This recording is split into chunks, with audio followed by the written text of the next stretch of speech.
ఏ విధంగా మనము నూతన సంవత్సరానికి సిద్ధపడాలి, ఎటువంటి ప్రార్థనతో మనం సిద్ధపడితే మంచిది అనే విషయాన్ని మనందరము ఆత్మీయంగా ఆలోచించినట్లయితే దైవవాక్యం స్పష్టంగా తెలియజేస్తుంది. 51వ కీర్తన 10వ వచనంలో, నా అంతరంగములో స్థిరమైన మనస్సుని నూతనంగా పుట్టించుము.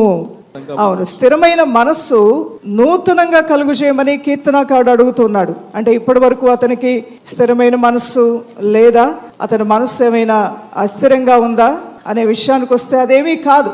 కానీ అతను కోరుకుంటూ ఉన్నాడు దేవుని యొక్క సన్నిధానంలో, ఇప్పటి వరకు నేను జీవించిన జీవితం కన్నా కూడా ఇంకా నేను నూతనత్వాన్ని, నూతన ఆశీర్వాదాల కొరకు కోరుకుంటున్నాను ప్రభువా.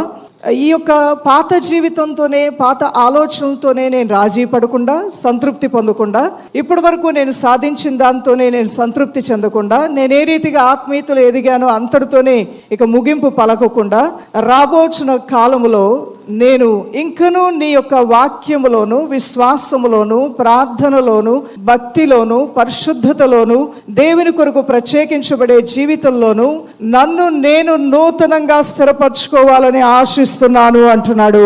ఇటు ప్రార్థనతో మనం సిద్ధపడిన యెడల ఎంత ఆశీర్వాదకరంగా, ఎంత అద్భుతంగా ఉంటుందో ప్రియ దైవజనమా. Download share chat.